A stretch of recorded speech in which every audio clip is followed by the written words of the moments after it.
नमो अरिहन्ताणं नमो सिद्धाणं नमो आयर्याणं नमो वज्रायाणं नमो लोये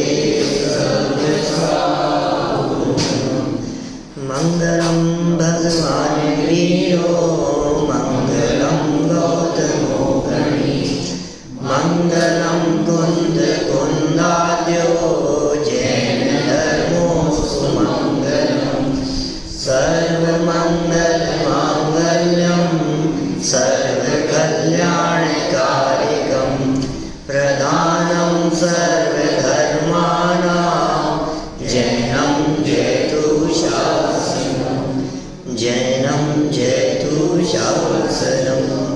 नमः समय साराय स्वानुभूत्या चकासते चित्स्वभावाय भावाय सर्वभावान्तरचिरे सर्वभावान्तरचिरे। ग्रंथाधिराज समय सार जी विराजमान हैं। आचार्य कुंद स्वामी की परम उपकारी अनुपम रचना, इसके आधार से 47 शक्तियों की चर्चा हम आपके बीच में यहाँ कर रहे थे। यह समयसार ग्रंथ कुछ अद्भुत ग्रंथ है और जिन शासन के कुछ अद्भुत नियमों का उल्लेख, अद्भुत विधान का उल्लेख इस ग्रंथाधिराज समयसार में हुआ है। आज 26 जनवरी है। क्या हुआ था आज के दिन? हुआ क्या था? कॉन्स्टिट्यूशन बना था, अप्लाई हुआ था। आज के दिन संविधान, भारत का संविधान बना। क्या होता है ये संविधान? संविधान में क्या होता है? क्या बातें होती संविधान में? नियम होते हैं कुछ देश के संबंध में, राष्ट्र के संदर्भ में, कैसे संचालित होगी शासन व्यवस्था, कैसे चलेगा देश, किस प्रकार से चलेगा, राजनीति किस प्रकार से चलेगी। ये शासन व्यवस्था का निर्धारण जहाँ जिन नियमों के तहत हो उसका नाम है संविधान। जैन संविधान भी है, कोई मालूम है आपको? हमारे जैन दर्शन का भी संविधान है। भारत का संविधान यदि लिखा गया तो एक ऐसे संविधान की हम यहाँ चर्चा कर रहे हैं जो संविधान इस समयसार में लिखा गया। ये संविधान अलिखित संविधान है। इस संविधान को बनाने वाला कोई नहीं है। देश का संविधान तो देश के कर्णधारों के माध्यम से बनाया जाता है, लेकिन जैन संस्कृति का ये जो संविधान है इसे बनाने वाला कोई नहीं है, लेकिन बताने वाले अनगिनती लोग हुए हैं। बताने वाले 24 तीर्थंकर हुए हैं। अनादि काल से लेकर आज तक अनंत तीर्थंकरों ने इस विधान को बतलाया है, इन प्रकृति के नियमों को बतलाया है। और ये ग्रंथाधिराज समयसार ये वो ग्रंथ है जिस ग्रंथ में प्रकृति की उन व्यवस्थाओं का उल्लेख किया गया। ये दुनिया कैसे चलती है, इस दुनिया को चलाने वाला कौन है, कि सुनो, दुनिया को चलाने वाला जगत में कोई ईश्वर नहीं है। सब द्रव्य स्वतंत्र जगत में, कोई न किसी का काम करे। ये जैन संविधान है भाई साहब। भारत के संविधान में जहां हर व्यक्ति को स्वतंत्रता की आज़ादी मिली, हर व्यक्ति स्वतंत्र है, हर व्यक्ति अपनी इच्छा के अनुसार धर्म पालन करने में स्वाधीन है। संविधान कैसा अच्छा माना जाता है? जिस संविधान में नागरिकों के हितों की सुरक्षा हो, जिस संविधान में हर व्यक्ति अपने आप को स्वतंत्र महसूस करे, वही संविधान अच्छा है ना। सुनो, लेकिन जो भारत का संविधान है ना, जो आज 26 जनवरी 1950 से लागू हुआ, 26 नवंबर 1949 को लिख करके तैयार हो गया था और जनवरी 1950 से पूरे देश में लागू हुआ। ये भारत का संविधान आपके सिंगापुर में चलता है कि नहीं? नहीं चलता है, नहीं चलेगा।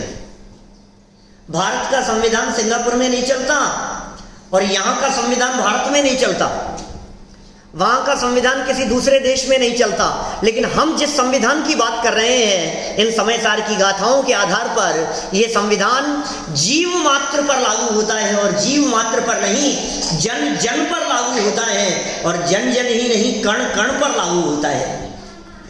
एक ऐसा संविधान है, एक द्रव्य दूसरे द्रव्य का कर्ता धर्ता नहीं है देवड़िया जी।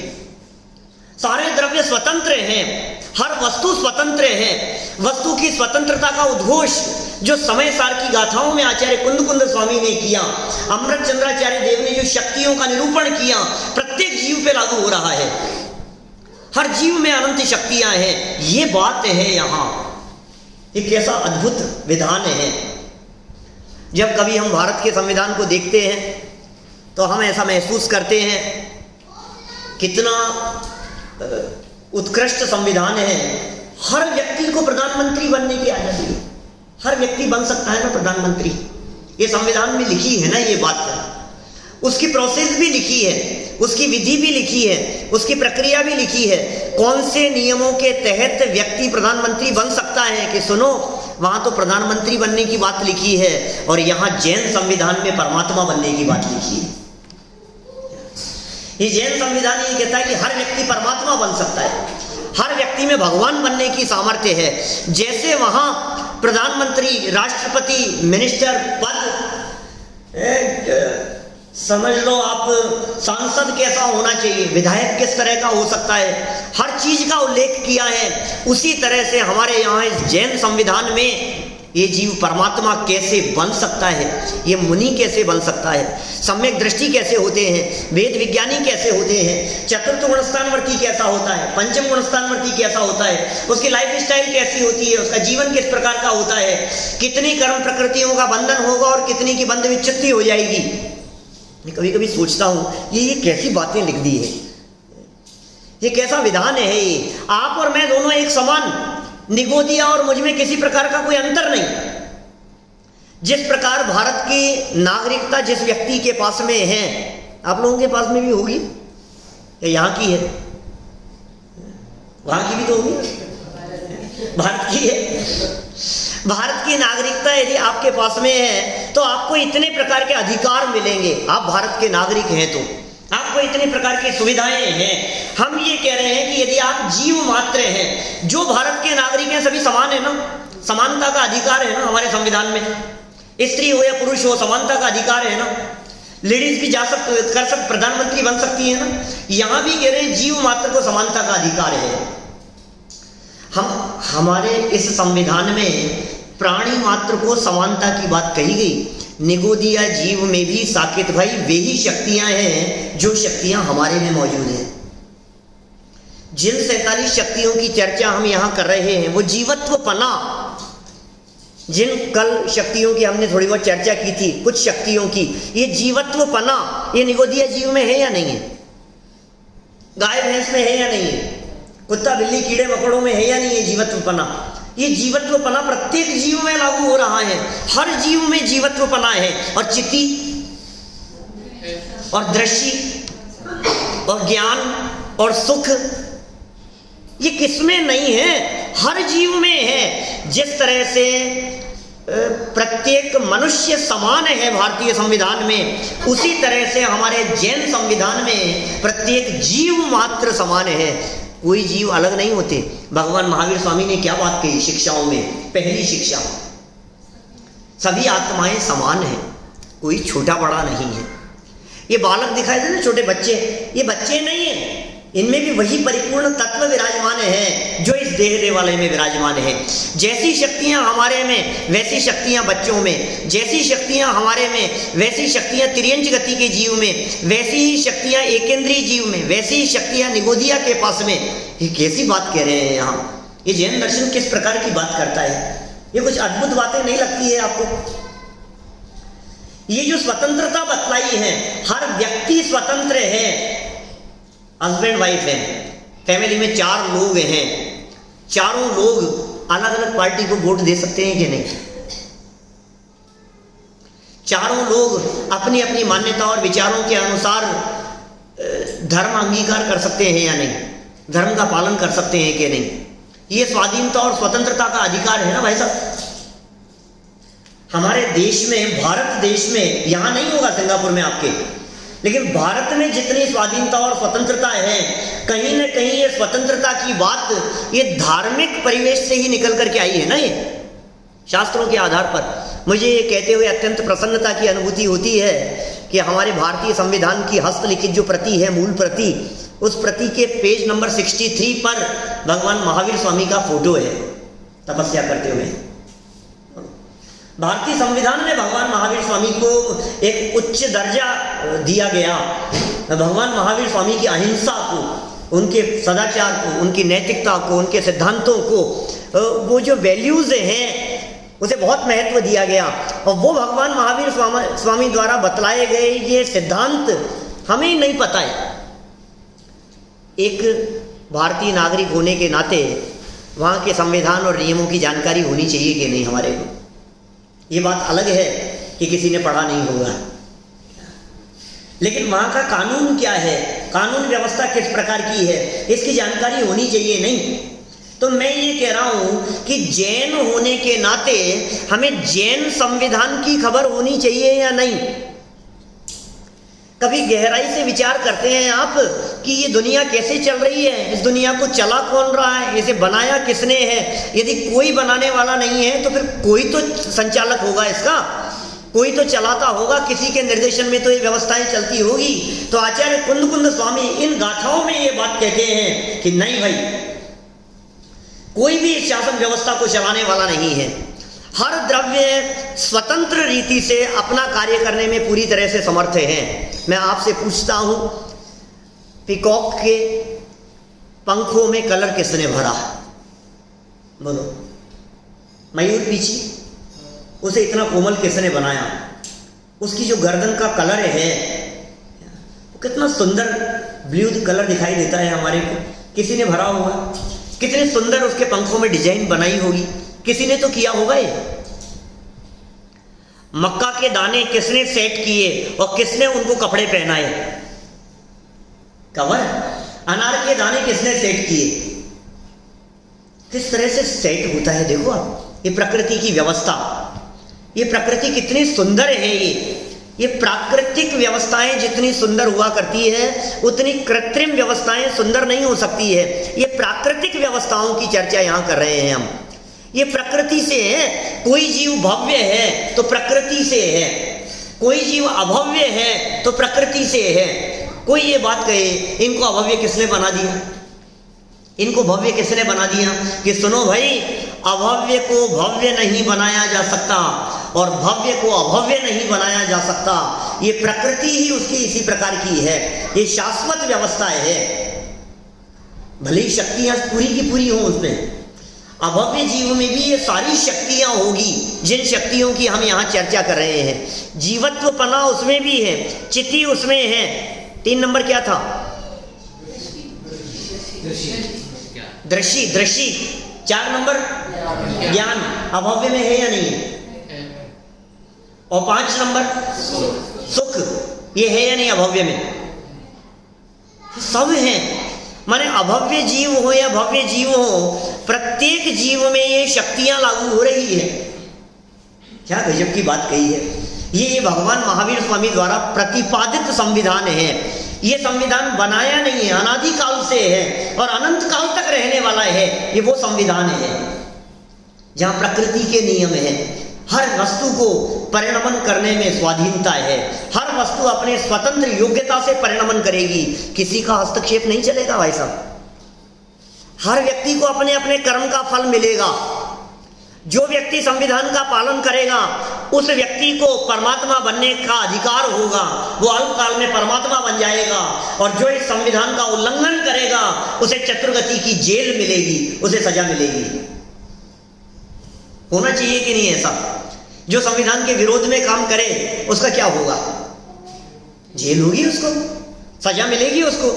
तो ये जो संविधान है, द्रव्यों को स्वतंत्र नहीं पहचानना, पर द्रव्यों में सुख मानना, विषयों में आनंद मानना, एक द्रव्य को दूसरे द्रव्य का कर्ता धर्ता मानना, ये जो हमारे विचार और चिंतन है, ये संविधान के विरोध में है भाई साहब। एक तरफ तो ये कह रहे हैं कि हर द्रव्य स्वतंत्र और स्वाधीन है, और दूसरी तरफ ये बात हम मान रहे हैं कि मैं ही करता हूं, तो सजा का हकदार होगा कि नहीं होगा? ये जैन शासन बड़े भाग्य से हमारे को मिल गया है।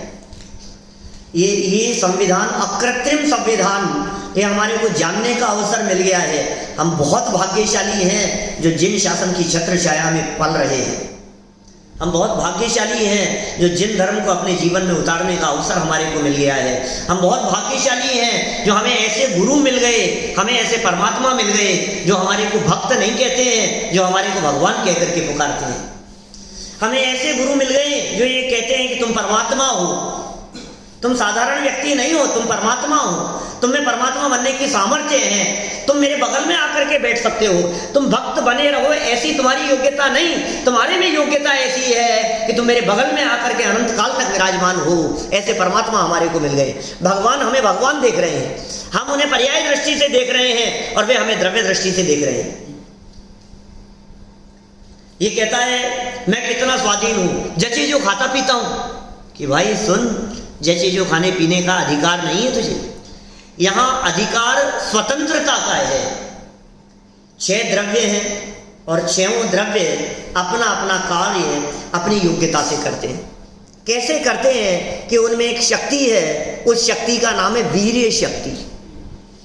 कौन से नंबर की शक्ति? कल कितनी पढ़ी थी अपन ने? 5 पढ़ी थी। 6ठे नंबर की एक शक्ति है, उस शक्ति का नाम है वीर्य शक्ति। वीर्य माने पावर, पावर है उसमें। एक बीज में ऐसी पावर है कि वो स्वयं प्रस्फुटित होकर के, अंकुरित होकर के, वृक्ष रूप परिणमित होकर के और विशाल वट वृक्ष के रूप में खड़ा हो सकता है। इतना सा बीज, और उस बीज में वट वृक्ष है, ये पावर है उसमें, ये शक्ति है, ये वीर्य शक्ति है। ये इसी तरह से प्रत्येक जीव में एक ऐसी वीर्य शक्ति है जिससे वो स्वरूप की संरचना कर सके, एक ऐसी पावर है जिससे वो परमात्मा बन सके, वर्तमान में अतीन्द्रिय आनंद का रसास्वादन कर सके। इस शक्ति का नाम है वीर्य शक्ति। देखो यहाँ क्या शब्द लिखे हैं इस वीर्य शक्ति के संदर्भ में। कल हमने 5 पढ़ी थी ना। पहली शक्ति थी जीवत्व। जीवत्व में क्या बतलाया? जीवत्व के माध्यम से क्या बतलाया? अस्तित्व बतलाया। अस्तित्व है, कभी नष्ट नहीं होगा। फिर जीवत्व के साथ में दूसरी शक्ति कही, उसका नाम कहा चिति। चिति माने चेतना। ये जीव चेतना सहित है, चिति शक्ति हो गई। माने जीव है और चेतना वाला है। फिर कहा दृष्टि, देखने की सामर्थ्य, सामान्य अवलोकन। फिर कहा ज्ञान, जानने की योग्यता। फिर कहा सुख, कि तेरे में ज्ञान भी है और जो ज्ञान का सदुपयोग करता है वो जीव सुखी भी होता है। अनाकुलत्व लक्षणा सुख शक्ति, ऐसा कहकर के पुकारा था। अनाकुलत्व लक्षण वाली सुख शक्ति है। फिर अब सुख के बाद में 6ठी शक्ति को कह रहे हैं वीर्य शक्ति। सुनना, देखो शब्द क्या है। 6ठी शक्ति का नाम वीर्य शक्ति। स्वरूप की रचना की सामर्थ्य रूप वीर्य शक्ति है। गजब शक्ति है भाई। हर परमाणु अपना काम करने के लिए स्वाधीन और स्वतंत्र है। एक एक परमाणु स्वतंत्र है, हर परमाणु स्वतंत्र है। एक परमाणु अपनी योग्यता से 14 राजु गमन कर सकता है। एक पुद्गल के परमाणु को इधर से उधर करने की सामर्थ्य आप में नहीं है, फेरफार करने की सामर्थ्य नहीं है। क्योंकि यदि मैं पुद्गल परमाणु में फेरफार करूं तो उस पुद्गल परमाणु की अपनी वीर्य शक्ति क्या काम करेगी? मतलब उसमें भी तो शक्ति है ना। मैं यदि आपका काम करूं तो आप क्या काम करेंगे? कि नहीं साहब, हम उनका काम करेंगे। तो आनंद जी किसका काम करेंगे? हम उनका कर लेंगे, वो उनका कर लेंगे। कि भाई अच्छाई ये नहीं है कि सब अपना अपना करें। क्या आपको ऐसी व्यवस्था पसंद आती है जिस व्यवस्था में हम आपके घर आकर के साफ सफाई करें और आप किसी और के घर जाकर के झाड़ू लगाएं, और वो किसी और के घर जाकर के बर्तन साफ करे, और वो किसी और के घर जाकर के करे? अच्छी व्यवस्था तो यही है ना कि सब अपने अपने ही कर ले। सुंदर व्यवस्था तो यही है ना। तो इस प्रकृति की इस व्यवस्था के बारे में हम कह रहे हैं, इस व्यवस्था में प्रत्येक द्रव्य में अनंत शक्तियां काम कर रही हैं। वे शक्तियां अपना अपना काम करने में पूरी तरह से स्वतंत्र है और स्वाधीन है। प्रत्येक द्रव्य उन शक्तियों से संपन्न है। कार्य करने की योग्यता, परिणमन की योग्यता, उस रूप संरचना कर सके, इस शक्ति का नाम तो है वीर्य शक्ति। और इसके साथ साथ में एक और शक्ति कही है, 7 नंबर की शक्ति, जिसका नाम कहा है विभुत्व शक्ति। नहीं, पहले प्रभुत्व शक्ति, 7 नंबर प्रभुत्व शक्ति। प्रभु है, नाम याद करते जाना। 5 हो गए, यहां तक 6 7 हो गए। पहला जीवत्व शक्ति, दूसरा चिति शक्ति, तीसरी दृष्टि शक्ति, चौथी ज्ञान शक्ति, 5वीं सुख शक्ति, फिर वीर्य शक्ति। वीर्य शक्ति का कार्य स्वरूप की संरचना, फिर इसके बाद प्रभुत्व। प्रभु है, प्रभु है, तू पामर नहीं है, ये कह रहे हैं प्रभुत्व शक्ति के माध्यम से। वीर्य शक्ति में बात कही थी स्वरूप की रचना की सामर्थ्य, ये वीर्य शक्ति है। और फिर प्रभुत्व शक्ति में कह रहे हैं जिसका प्रताप अखंडित है, किसी से खंडित नहीं किया जा सकता, ऐसे स्वातंत्र्य से, स्वाधीनता से शोभायमान जिसका लक्षण है वो प्रभुत्व शक्ति है, जिसके ऊपर किसी और की नहीं चलती, उसका नाम है प्रभुत्व। मेरे ऊपर किसी और की नहीं चलती, किसी पर की मेरे ऊपर नहीं चल सकती है। मेरे ऊपर कोई शासक नहीं है, मेरे ऊपर कोई अधिकारी नहीं है, मेरे ऊपर कोई बॉस नहीं है। मैं स्वयं प्रभु हूं। जैसे मैं प्रभु हूं वैसे ही परमाणु प्रभु है। हर पुद्गल का परमाणु प्रभु है। मेरे में यदि यहां से 7 राजू गमन करने की सामर्थ्य है तो पुद्गल के परमाणु में 14 राजू गमन करने की सामर्थ्य है। और सुनो, एड़ी से चोटी तक का जोड़ लगा लेना, उस पुद्गल परमाणु को परिणमन करने का आपकी ताकत नहीं है कि पुद्गल के परमाणु को परिणमन कर सको। एक बाल को काले से सफेद होने से रोक नहीं सकते हो। एक बाल कैसे मुड़ा हुआ होगा, कैसे घूमेगा, आधा काला होगा आधा सफेद होगा, आपकी ताकत नहीं है जो आप उसे बदल सको। यह अभिमान करता रहे कि मैं बदल दूंगा, कि सुन तू प्रभु है लेकिन अपने आप के लिए है। प्रभुत्व शक्ति है ना, ये प्रभुत्व शक्ति क्या कह रही है? ये कह रही है कि तू प्रभु है लेकिन अपने आप के लिए है, किसी दूसरे के लिए नहीं है, क्योंकि दूसरा स्वयं अपने आप में प्रभु है। ये प्रभुत्व शक्ति है। क्या गजब की शक्तियां हैं। हमें अपनी ही शक्तियों का भान नहीं है, हमें अपनी ही सामर्थ्य का भान नहीं है, न हमें अपनी सामर्थ्य का भान है, न हमें दूसरों की सामर्थ्य की खबर है। और दूसरों की सामर्थ्य की खबर नहीं होने की वजह से क्या होता है, हस्तक्षेप करने का प्रयास करता है। मैं इसको ऐसे परिणमा दूं, मैं इसको ऐसे चला दूं, मैं इसमें इस प्रकार फेरबदल कर दूं, तेरे इस वृत्ति की सजा तुझे भुगतनी पड़ेगी, ऐसा कह रहे हैं यहाँ आचार्य देव। तूने अपने आप को प्रभु नहीं माना और तूने दूसरे जीवों को प्रभु स्वीकार नहीं किया, तूने अपनी प्रभुता दूसरे को दी तो तू दीनहीन बन गया। और तू अपने आप को ही अकेला प्रभु समझकर दूसरों को दीनहीन समझने लगा तो अभिमान हो गया। लेकिन भाई, यदि सभी जीवों को, सभी पुद्गलों को, सभी द्रव्यों को यदि तुम स्वतंत्र और स्वाधीन रूप से प्रभु रूप स्वीकार करो, प्रभु मानने लगो, परमात्मा स्वीकार करने लगो, तो दूसरे में हस्तक्षेप की वृत्ति नहीं होगी, दूसरे में परिणमन का विकल्प नहीं आएगा आपको। इतनी सुंदर व्यवस्था। 6 द्रव्य अपनी अपनी गुफा में रहते हैं, अपने अपने में मस्त रहते हैं, अपना अपना काम करते हैं, किसी को किसी से कोई डिस्टर्बेंस नहीं होता, एक दूसरे के अंदर टांग नहीं अड़ाते। ये कितनी स्वाधीन व्यवस्था है। कोई किसी का कुछ करता धरता नहीं है। जब इस प्रकार की व्यवस्था अशोक जी भाई साहब बतलाई जाती है तो कई लोग ऐसे मिलते हैं जो ये कहते हैं, यार ये कोई व्यवस्था है क्या, कुछ कर ही नहीं सकते हैं पर में, ये तो हमारे को अच्छी नहीं लगी तुम्हारी व्यवस्था। हमें तो वो व्यवस्था अच्छी लगती है जिसमें हम कुछ कर सकें। हम चाहें तो खीर बनाएं, हम चाहें तो हलवा बनाएं, हम चाहें तो डोसे बनाएं, हम चाहें तो केले के समोसे बना करके खाएं और खिलाएं। हमारे हाथ में कुछ तो होना चाहिए। ये भी कोई व्यवस्था है कि आपकी कहीं चलेगी नहीं। ये व्यवस्था पसंद है आपको? क्यों भाई साहब? हमें तो पसंद नहीं आती ये व्यवस्था।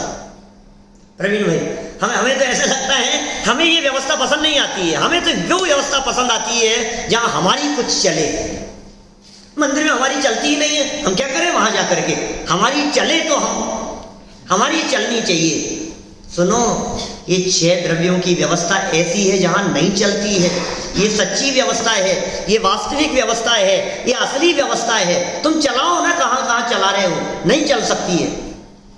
एक उदाहरण दिया बहुत सुंदर, जैसे एक नगर के राजा, उन्होंने नगर में ऐसी व्यवस्था डेवलप की कि हमारे इस नगर में कोई व्यक्ति किसी को मार नहीं सकता। संविधान में ये लिखा है कि कोई चोरी नहीं करेगा, कोई किसी के हितों को हानि नहीं पहुंचाएगा। ये भारतीय संविधान की बात है। कोई किसी के व्यक्तिगत हितों को हानि नहीं पहुंचाएगा।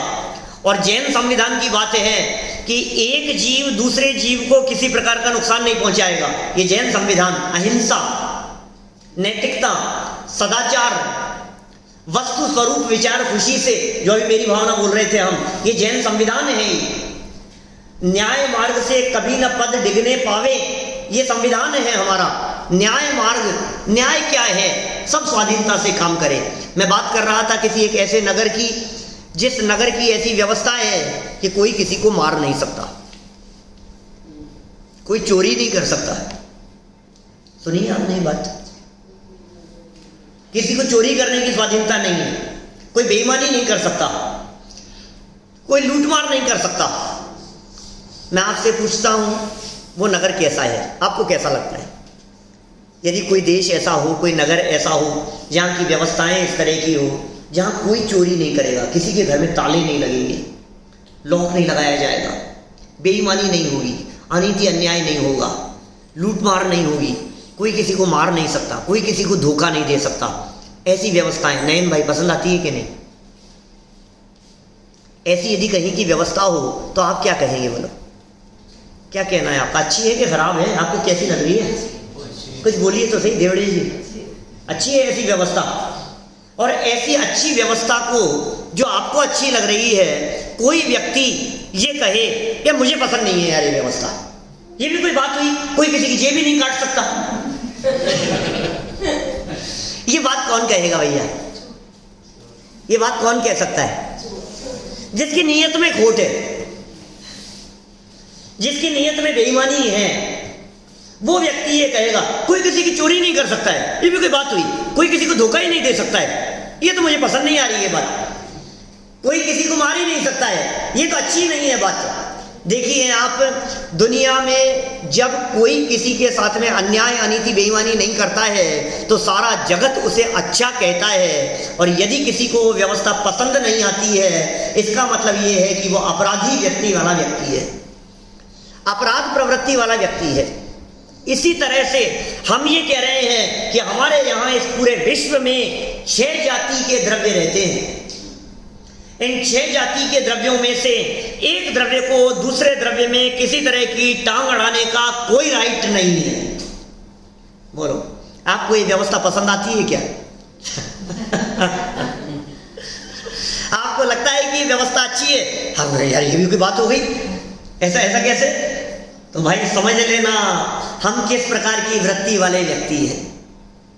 हम तो यहाँ आज 26 जनवरी के दिन इस जैन संविधान की बात कर रहे हैं। कहीं ऐसा ना हो कि हम इस जैन संविधान को स्वीकार किए बिना जन्म जन्मांतरों में दर दर की ठोकरें खाते फिरें। हमें ही संभालना पड़ेगा, हमें ही सुधरना पड़ेगा, हमें ही देखना पड़ेगा कि भाई दूसरे में करने धरने को अपराध कहते हैं और अपना कार्य करने की योग्यता को शक्ति कहते हैं। वो शक्ति किस काम? वो शक्ति भी कोई शक्ति है जो दूसरे को परेशान करे, उसे शक्ति नहीं कहते। शक्ति से भला होना चाहिए ना, बुरा तो नहीं होना चाहिए किसी का। अब पर में करने धरने की वृत्ति रखकर हम दूसरे का भला कर रहे हैं या दूसरे का बुरा कर रहे हैं? बोलो। वो पुद्गल का परमाणु घेरा है, मुझे जरूरत नहीं है, तू जबरदस्ती डिस्टर्ब मत कर, मेरे को अपना काम करने थे। एक एक परमाणु पुकार करके कह रहा है स्वतंत्र हो जा, मैं अपना काम कर रहा हूं, मुझे जरूरत ही नहीं है तुम्हारी। और तुम्हारे विकल्प भी चलते कहां तक हैं? शाम को चल रही है अपनी चर्चा कर्मों के संदर्भ में थोड़ी बहुत जैसी। हमने एक अन्न का दाना खाया, एक अनार का दाना यहां से खाया और उसके बाद गले से उतरने के बाद क्या होगा उसका, बोलो। आपकी चल रही है ना, आप चलाओ उसको, कहाँ कहाँ चल रही है। आप उस अनार के दाने से खून बनाओ, थोड़ी पावर आनी चाहिए। क्या क्या चाहिए आपको? आपका बस चले तो मलमूत्र बने ही नहीं, पसीना आए ही नहीं, हर चीज हमारे हित में होनी चाहिए। लेकिन जितने दाने आपने सेवन किए उसमें से कितने अंशों में उसमें से खून बनना है, कितना मांस रूप परिणमित होगा, कितना हड्डी रूप परिणमित होगा, कितना मलमूत्र रूप परिणमित होगा, पसीना रूप परिणमित होगा, शरीर के कौन कौन से अंग में किस किस तरह का वो कार्य करेगा, ये कितना स्वाधीन है। ये माने हमारा कंट्रोल जिस पे हम दिखा रहे हैं ये तो इतना ही है, बस मुंह में रखने जितना। उसके बाद में क्या होना है फिर तो कुछ नहीं चल रही है ना हमारी। यहां तक रखने में ऐसा समझता है कि मैंने किया। सच्चाई तो ये है कि उसमें भी तेरी नहीं चल रही थी, सच्चाई तो यही है। ऐसा भी कितना स्वाद, मुझे तो ऐसा लगता है कि ये स्वाधीनता का मार्ग हमारे को मिल गया है, ये बहुत बड़ी उपलब्धि हो गई है। जिन शासन बड़ा निराला, मानो अमृत का प्याला। सुनिए लाइन है, हाँ क्या है आगे? सभी द्रव्य हैं भिन्न भिन्न, निर्भर हमें कर डाला रे। जिन शासन बड़ा निराला, मानो अमृत का प्याला। ये संजीव जी का लिखा हुआ भजन है, दिल्ली वालों का मित्र है हमारे, उन्होंने भजन लिखा है ऐसा। जिन शासन बड़ा निराला, ये कैसा है? सभी द्रव्य हैं भिन्न भिन्न, निर्भर हमें कर डाला। अब वजन ही नहीं है, कुछ भी कमाने का वजन नहीं है, बनाने का वजन नहीं है, किसी तरह का कुछ काम करने का वजन नहीं है। क्यों नहीं है वजन? निर्भर कर दिया हमारे को, जो बनना होगा सो बनेगा, जो होना होगा सो होगा। थवा योग्य था से, ऐसे कहते हैं गुजराती में, होने योग्य होता है, हर कार्य होने योग्य होता है। और हम कितने संकल्प विकल्प कर करके मरे जा रहे हैं। मैं ऐसा कर दूं, मैं ऐसा कर दूं, ऐसा नहीं, ऐसा कर लेना चाहिए था, ऐसा नहीं, ऐसा हो जाना चाहिए था, ऐसा कर लो तो ज़्यादा अच्छा रहेगा। आप ऐसा क्यों नहीं करते हो?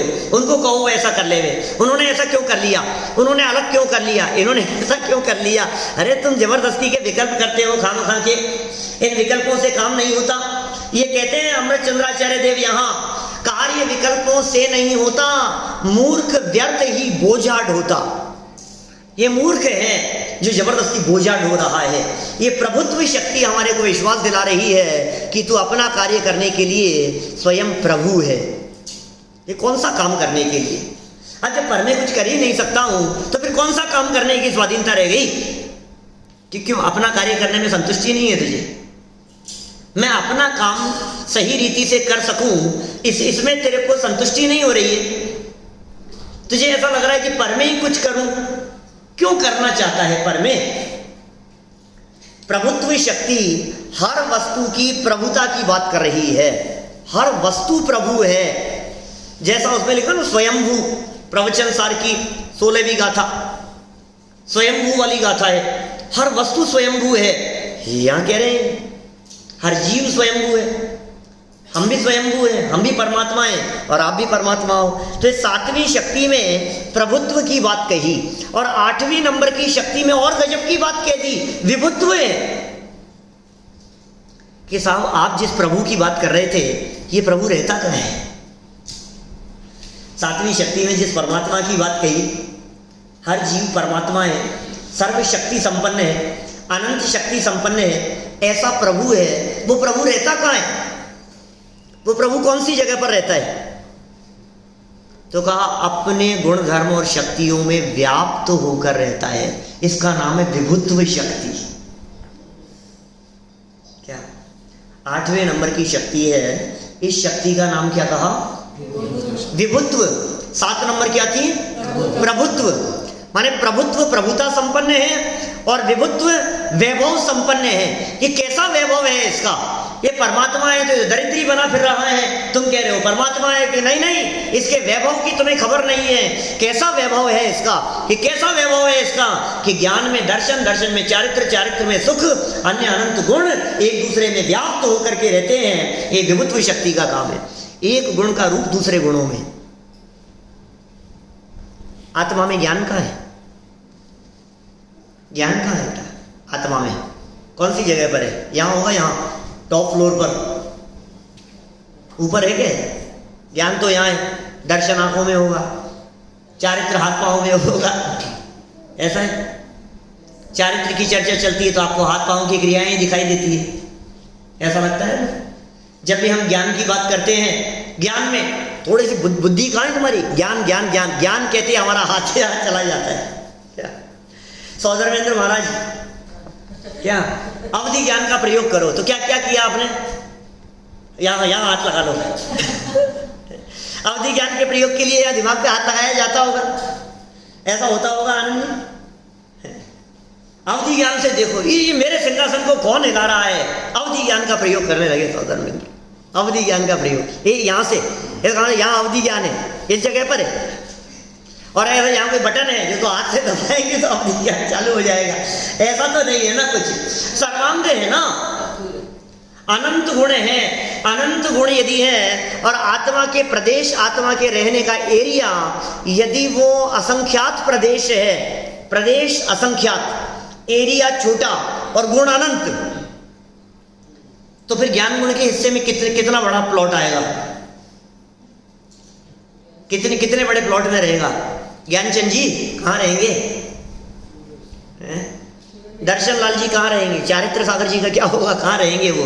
सुखवीर ये सब कहाँ रहेंगे? कि सुनो, सब में इतना बड़ा संगठन है, कितना बड़ा संगठन है कि आत्मा के असंख्यात प्रदेशों में पूरे ज्ञान का साम्राज्य है, और उन्हीं असंख्यात प्रदेशों में दर्शन का साम्राज्य है, उन्हीं असंख्यात प्रदेशों में चारित्र का साम्राज्य है, उन्हीं असंख्यात प्रदेशों में सब व्याप्त होकर के रहते हैं, किसी प्रदेश में नहीं। गुण की परिभाषा क्या है?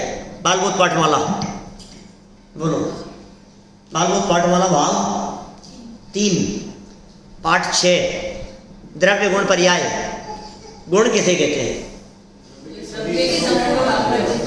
जो द्रव्य के संपूर्ण भागों और उसकी संपूर्ण अवस्थाओं में पाया जाए, उसे क्या कहते हैं? गुण। तो संपूर्ण भागों में, जैसे मिश्री का गुण क्या है? मीठापन। तो कौन सी साइड में है? लेफ्ट साइड में कि राइट साइड में? मिठासपन कहाँ होगा? बोलो बोलो विवेक जी। सब जगह पर है मिठासपन, बीच में भी है। अच्छा, और अभी तो पंचम काल चल रहा है, चौथे काल में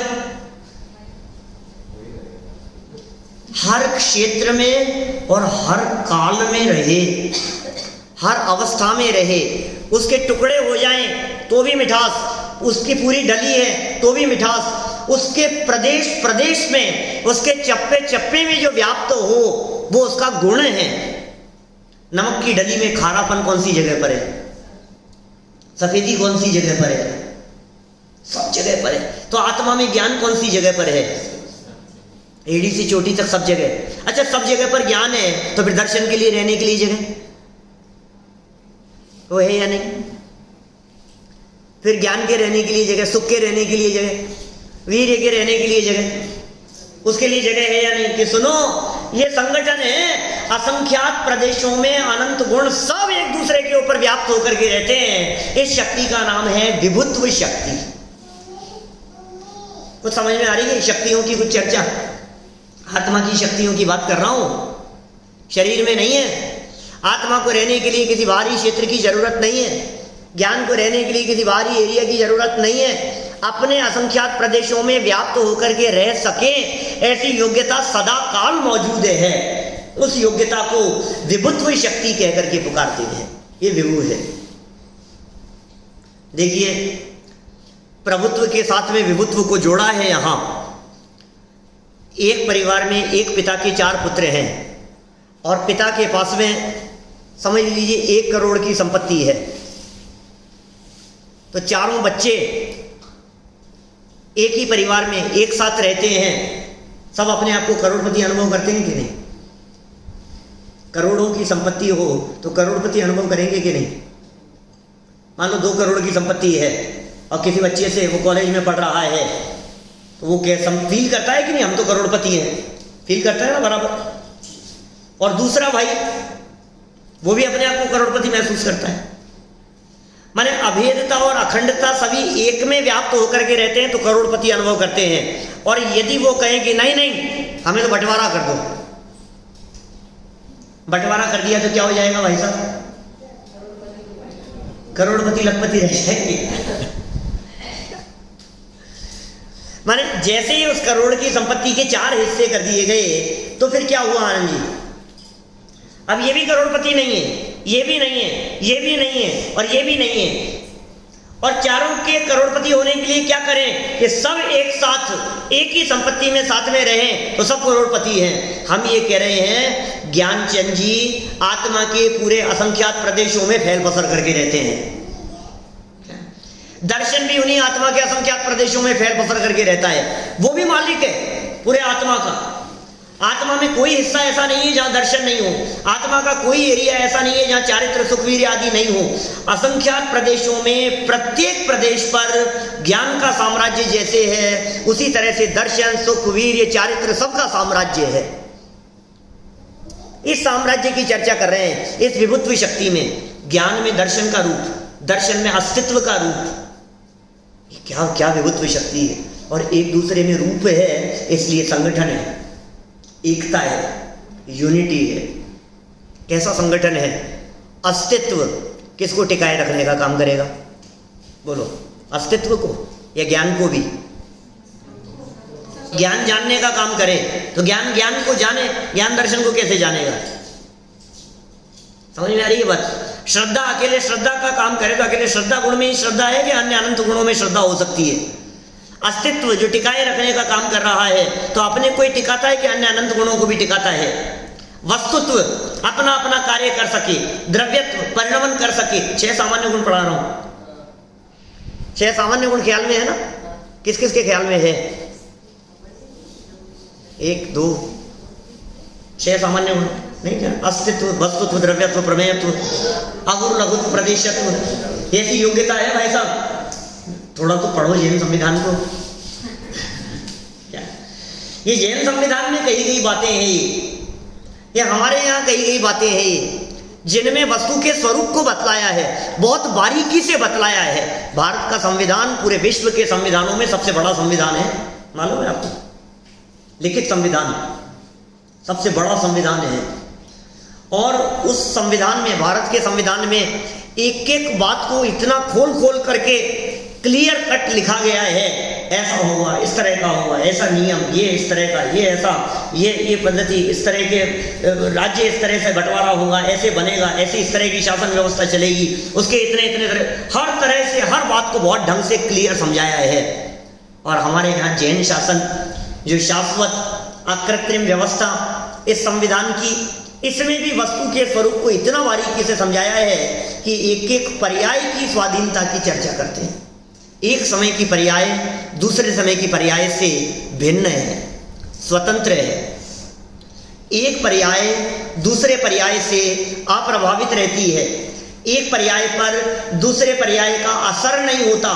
अनादिकाल से चली आ रही मिथ्यात्व पर्याय, मिथ्यात्व का अभाव हो जावे और सम्यक दर्शन की नवीन पर्याय उत्पन्न हो जावे तो सम्यक दर्शन की पर्याय पर मिथ्यात्व की पर्यायों का रंच मात्र भी प्रभाव नहीं पड़ता। यह अप्रभावित रहे। कितना बारीकी से वर्णन है, कौन करे इतना बारीकी से वर्णन? सोच लगता नहीं कभी आपको कि बादल कौन बना रहा है? ये सफ़ेद कैसे हुए, ये काले कैसे हुए, ये उड़ते कैसे हैं, ये चलते कैसे हैं, ये रुक कैसे जाते हैं, ये बरस कैसे जाते हैं, बिजलियां कैसे कड़कती है? कभी सोचते हो आप ऐसा? बाढ़ कैसे आ गई है, भूकंप कैसे आ गया है, ये कौन चला रहा है? नदियों का पानी समुद्र में जाकर के मिल जाता है, उसमें ऐसा क्यों नहीं होता है, इसमें ऐसा क्यों हो जाता है? सोचो कभी जरा इस प्रकृति के बारे में। कोई होगा करने वाला इस तरह का? ये जन्म कैसे हो गया है, ये मर कैसे जाता है, मर करके कहाँ चले जाता है, दूसरे जन्म में कहाँ चले गया है, ये कैसे चला गया है, इसको फल कैसा मिल रहा है, ये ऐसा क्यों हो गया है, ये किस वजह से हो गया? आपका एक बाल सफेद हुआ सर में, ये किस वजह से हुआ? इसकी वजह बता दो आप हमारे को। बोलो, मेडिकल साइंस वाले जवाब दे सकते हैं? कोई डॉक्टर जवाब दे सकते हैं? सारे बाल सफ़ेद होने लग गए तो वो कह देंगे इस चीज़ की कमी थी, इस चीज़ की ज़्यादा अधिकता थी इसलिए हो गया। लेकिन एक बाल सफ़ेद हुआ है सिर्फ सर में, और डॉक्टर को जाकर के कहो कि मेरा बाल सफ़ेद क्यों हो गया, वो कहेगा पागल है क्या, एक बाल सफ़ेद हो गया इसके अंदर टेंशन ले रहा है कोई जवाब उनके पास में?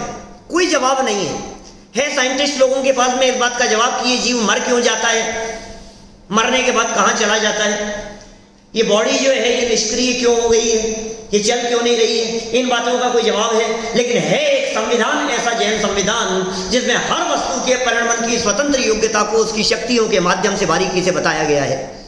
ये वो संविधान है जिसे हम पढ़ रहे हैं। कोई व्यक्ति इस तरह की बात कहे कि साहब ये आपकी बातें समझ में नहीं आ रही है हमारे को, कि सुनो ये बातें हमने लिखी हैं क्योंकि प्रकृति इस तरह की है। यदि प्रकृति अपने नियमों का उल्लंघन कर देवे, कोई चेतन यदि अचेतन जड़ बन जावे या कोई जड़ चेतन बन जावे, तो आचार्य कुंद स्वामी कह रहे हैं हम अपनी लिखी हुई गाथाओं को बदल देंगे। लेकिन ये संविधान है ऐसा, लिखित संविधान में परिवर्तन हो सकते हैं, लिखित संविधान की शुरुआत होगी। ये अलिखित संविधान है, ये अपरिवर्तनीय है। जब भारत का संविधान लिखा गया उस समय से लेकर आज तक संविधान में कितनी बातें परिवर्तित होती रही, अंदाजा है आपको? कितनी बातों का परिवर्तन हो गया, कितनी बातें नई जोड़ दी गई उस संविधान में। लेकिन इस प्रकृति के संविधान में अनादिकाल से आज तक कुछ भी नया लिखने और नया बताने के लिए है ही नहीं। ऋषभदेव स्वामी ने बैठ करके जो संविधान में बात कही, अपने संसद में बैठ करके, संसद समौशरण संसद माने समौशरण, ऋषभदेव ने संसद में बैठ करके, समौशरण में बैठ करके जो बात कही, अजितनाथ स्वामी ने भी कुछ नई नहीं कही भाई साहब, उन्हीं बातों को रिपीट किया। संभवनाथ स्वामी ने कोई नई बता दी होगी, ये ऐसा भी नहीं कि अभिनंदन नाथ भगवान ने, सुमतिनाथ भगवान ने, पद्मप्रभ, सुपार्श्वनाथ, चंद्रप्रभ, किसी ने तो नई बताई होगी कि किसी ने नई, सबने वही बात कही है। कितनी भाषाओं में, अपने भारतीय संविधान में कितनी भाषाओं का प्रयोग हुआ है, कुछ खबर है क्या? थोड़ी बहुत तो संविधान की जानकारी होगी। भारतीय संविधान में कितनी भाषाओं का प्रयोग हुआ है मालूम है किसी को? करो गूगल। 22 भाषाओं का प्रयोग हुआ है भारतीय संविधान में, 22 भाषाओं का प्रयोग हुआ है। और जैन संविधान में जब तीर्थंकर परमात्माओं की दिव्य ध्वनि कहती है तो 718 भाषाओं में परिवर्तित होती है, 718 भाषाओं में कन्वर्ट होती है। हर व्यक्ति समझ सके, संविधान को हर भाषा में छपवाया गया, हर भाषा में, हर भाषा के नागरिक को, हर भाषा जानने वाले व्यक्ति को उसकी खबर होनी चाहिए। तो तीर्थंकर परमात्माओं की जो दिव्य ध्वनि, जो वस्तु की स्वतंत्रता का उद्घोष होता है, वो चर्चा प्राणी मात्र को होनी चाहिए। कुत्ता भी यदि वहां जाकर के सुनेगा, गाय भी यदि जाकर के समौशरण में सुनेगी, तो उसे उसकी भाषा में समझ में आना चाहिए। ये संविधान, ये न्याय, ये व्यवस्था उसके ज्ञान में आनी चाहिए, ये व्यवस्था उसके समझ में आनी चाहिए। समझ में आ गई और स्वीकार हो गई और जीवन में उतार ली गई तो समझ लीजिए आपको परमात्मा बनने का मार्ग शुरू हो जाएगा और अल्पकाल में परमात्मा बन जाएगा। और जिसने ये कहा मुझे नहीं पसंद है, आजा बेटा जेल में। चल तो कहाँ जा रहा है, बंद कर दिया जाएगा जेल में। स्वीकार नहीं हो रही है हमारे को।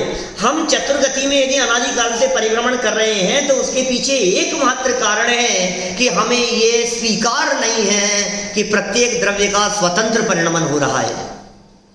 ये हमारे को स्वीकार नहीं हो रही है बात। कहता तो ये कि मैं करता हूं। अच्छा क्या काम करते हो आप? चलो थोड़ा सा अपन एक्सरसाइज करके देख लेंगे। इन शक्तियों की बात कर रहे हैं, आप क्या क्या काम करते हैं? आनंद जी क्या काम करते हैं? सुबह से क्या क्या किया?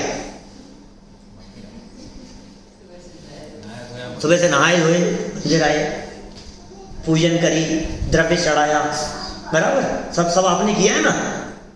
ये जो चावल उठाए थे ना यहाँ से और इधर से इधर चढ़ाए थे, ये कितने चावल दोबारा उसी थाली में गिर जाने हैं और कितने इस थाली में आकर के गिरेंगे, इस पर आपका कंट्रोल नहीं चलता। बोलो, ये कहता तो है कि मैं कर रहा हूं, लेकिन मैं नहीं करता हूं। पोहे बना करके लाए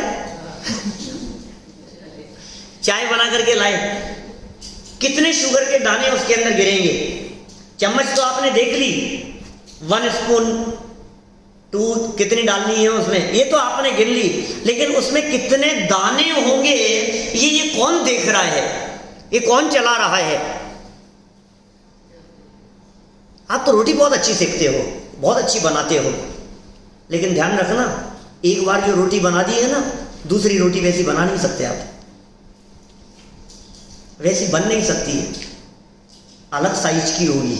नाप के देख लो, चलो प्रैक्टिकल करके देख लो। आज 5 रोटियां बने और 5 रोटियों में से कोशिश करो पहली जैसी बनी है ना वैसी की वैसी दूसरी बनाएंगे, वैसी की वैसी बनाएंगे। करना कोशिश आप।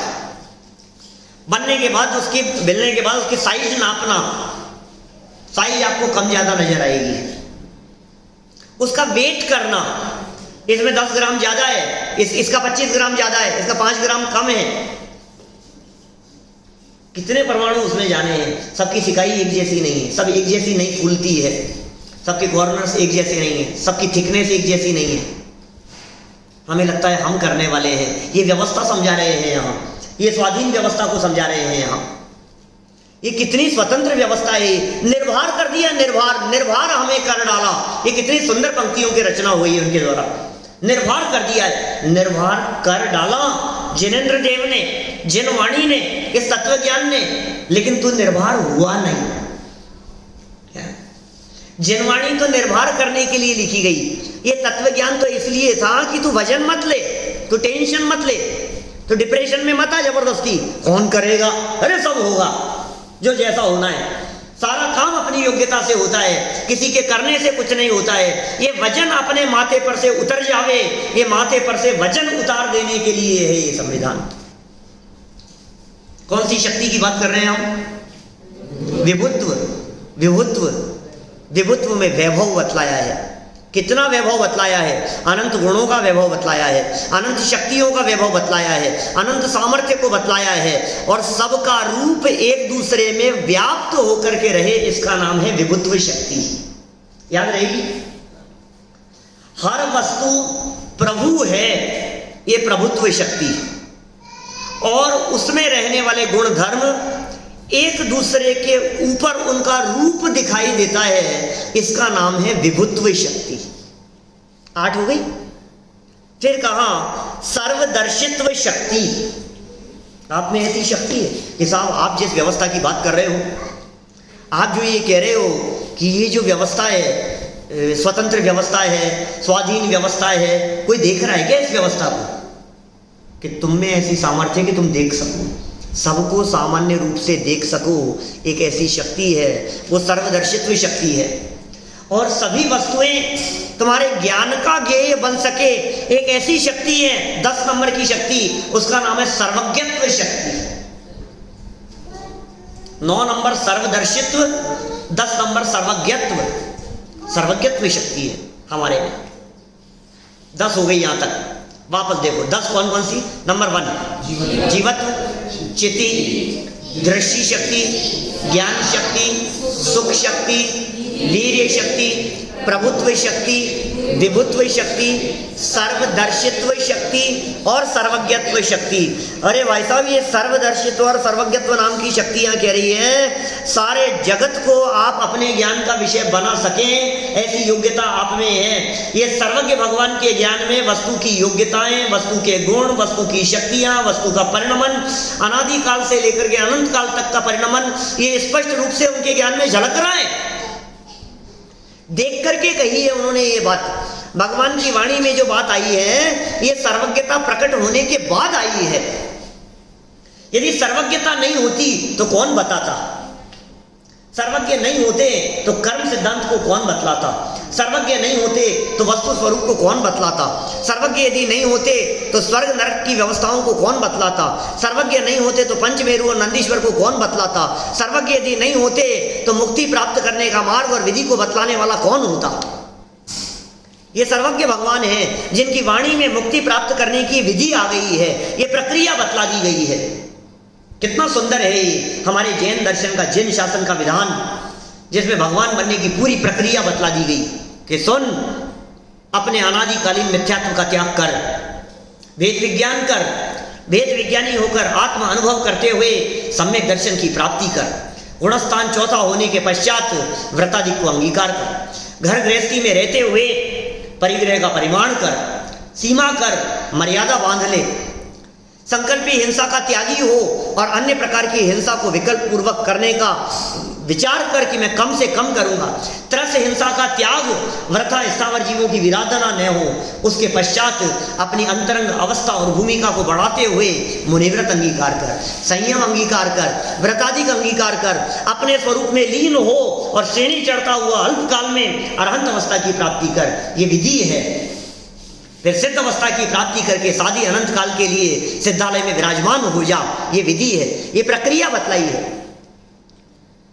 भारत के संविधान में जो प्रधानमंत्री बनने की प्रक्रिया विधि बतलाई है, वो कैसी बतलाई है कि मैं भी खड़ा हो जाऊं प्रधानमंत्री पद के लिए, कि नहीं नहीं ऐसे नहीं चलेगा।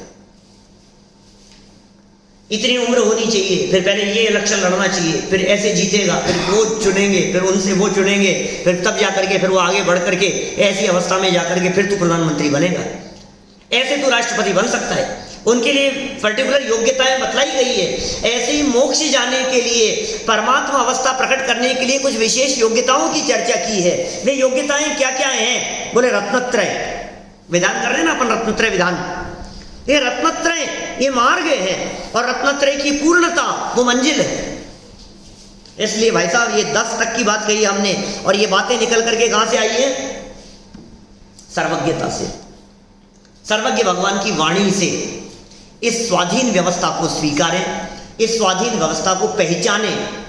बहुत सुंदर लिखा दादा ने उसमें महावीर वंदना में, जिसने बताया जगत को प्रत्येक कण स्वाधीन है, करता न धरता कोई है, अणु अणु स्वयं में लीन है, आत्म बने परमात्मा हो शांति सारे देश में, है देश ना सर्वोदयी महावीर के संदेश। ये सर्वोदयी देशना है जिसमें आत्मा परमात्मा बन सकता है। एक कैसी सर्वोदयी देशना है? संविधान ऐसा होना चाहिए जिस संविधान में सर्वोदय की चर्चा हो, सबका उदय हो, सबका भला हो, सबका हित हो, हर मानव का, हर नागरिक के हितों का ध्यान रखा जाए। वही संविधान तो अच्छा होगा ना। कैसे संविधान को अच्छा माना जाए? इन सब बातों का भारतीय संविधान में ध्यान रखा गया, और हमारे जैन संविधान में हर जीव मात्र के हितों का ध्यान रखा गया। आपका जीवन कैसा होना चाहिए साकेत जी? आपका जीवन ऐसा होना चाहिए जिस जीवन से किसी दो इंद्रिय जीव की विराधना नहीं हो। आपकी लाइफ स्टाइल इस प्रकार की होनी चाहिए जिसके घास के तिनके को भी परेशानी नहीं हो। आपकी लाइफ इस प्रकार की होनी चाहिए कि पानी छान करके पिएंगे हम। हमारी लाइफ स्टाइल इस प्रकार की होनी चाहिए कि अग्नि का एक जीवों की भी विराधना नहीं करेंगे हम। बिना मतलब अग्नि नहीं जलती रहेगी, बिना मतलब पानी नहीं ढुलेगा, दुष्प्रयोग नहीं करेंगे उसका। ये विधान में बतलाया हमारे यहाँ। ये प्रत्येक मानव को अपनाने योग्य नियम बतलाए गए। मनुष्यों के लिए अलग नियम बतलाए, त्रियंचों के लिए अलग नियम बतलाए, देवगति के जीवों के अलग नियम बतलाए, नारकियों के लिए अलग प्रकार के नियम बतलाए, उनके लिए व्यवस्थाएं बतलाई गई। ये व्यक्ति इस लेवल तक जा सकता है, ये व्यक्ति इस पद को अंगीकार कर सकता है। पहले गुणस्थान वाला जीव त्रियंच गति का 5वें गुणस्थान तक जा सकता है। ये विधान है। पहले गुणस्थान वाला देवगति का जीव 4थे गुणस्थान तक जा सकता है। मनुष्य गति का जीव पंचम काल में 7वें गुणस्थान तक जा सकता है। 4थे काल में परमात्मा बन सकता है। ये क्या विधान है? ये कैसी व्यवस्थाएं हैं? कर्ता न धरता कोई है, अणु अणु स्वयं में लीन है। अणु अणु की स्वाधीनता की चर्चा, और जैसे स्वीकार हो गया समझ लो आप निहाल हो गया उसका। तो ये जितनी शक्तियों की चर्चा चल रही है, चाहे समय सार की चर्चा हो, चाहे प्रवचन सार की चर्चा हो, ये भगवान महावीर स्वामी की जो वाणी है, उस वाणी को आचार्यों के माध्यम से लिपिबद्ध किया गया। सर्वांगीण रूप से नहीं, लेकिन कुछ महत्वपूर्ण बिंदु ये जैन संविधान के रूप में समय सार और प्रवचन सार ग्रंथों को हम जैन संविधान के महत्वपूर्ण ग्रंथ कह सकते हैं। इसलिए जिसने समय सार और प्रवचन सार इन दो ग्रंथों को बहुत गहराई से पढ़ा, समझा और स्वीकार कर लिया, इसका मतलब वो व्यक्ति सर्वोत्कृष्ट पद, सर्वोच्च पद उसे प्राप्त करने का अधिकारी हो जाता है। जिस तरह से भारत का प्रत्येक व्यक्ति सर्वोच्च पद को प्राप्त करने का अधिकारी तो है, लेकिन विधि और प्रक्रिया से उस पद को प्राप्त कर सकता है, उसी तरह से हमारे यहाँ भी इस जैन संविधान को स्वीकार करके प्रत्येक जीव, प्रत्येक प्राणी मात्र परमात्मा अवस्था को प्राप्त कर सकता है। एक माइनस पॉइंट है भारतीय संविधान में और एक प्लस पॉइंट है इस जैन संविधान में। वहाँ माइनस पॉइंट ये है कि यद्यपि प्रत्येक नागरिक को प्रधानमंत्री बनने का अधिकार है, ठीक है ना, लेकिन एक ही बन पाएगा। सबको अधिकार है, लेकिन आज यदि मोदी जी प्रधानमंत्री बन गए, नरेंद्र मोदी जी, तो अब दूसरे व्यक्ति की 5 साल के लिए तो छुट्टी हो गई ना, चांस नहीं है ना। जब तक उनका कार्यकाल रहेगा तब तक तो दूसरे को चांस नहीं है। और एक और माइनस पॉइंट है कि एक व्यक्ति कोई अधिकार है और जिसको अधिकार मिला है उस व्यक्ति से भी कार्यकाल पूरा हो जाने के बाद अधिकार छीन लिया जाता है। लेकिन हमारे यहाँ इस संविधान में हर व्यक्ति को परमात्मा बनने का अधिकार है और परमात्मा एक नहीं अनंत हो सकते हैं और हर 6 महीने 8 समय में 608 जीव उस परमात्मा अवस्था को प्राप्त कर भी रहे हैं। और ऐसे पद की प्राप्ति होती है जो पद कभी पुनः छीना नहीं जाता है और अनंत काल के लिए वो पद, वो राज तिलक कर दिया जाता है कि चलो सिद्धालय में जाकर के विराजमान हो जाओ, अब तुमसे तुम्हारे इस अनंत गुण रूपी साम्राज्य को छीनने वाला कोई नहीं होगा। ऐसे साम्राज्य की प्राप्ति हम सभी को हमारे भाग्य से हो सकती है। उसकी विधि और प्रक्रिया इस जनवाणी के माध्यम से हमारे को मिल गई है। हम लोग कितने भाग्यशाली हैं। हमें इन बातों को समझकर स्वीकार करके अपना हित करना चाहिए। हम सभी इस जैन संविधान को समझकर अपना हित करें। इसी भावना से बात को यहीं विराम देता हूँ।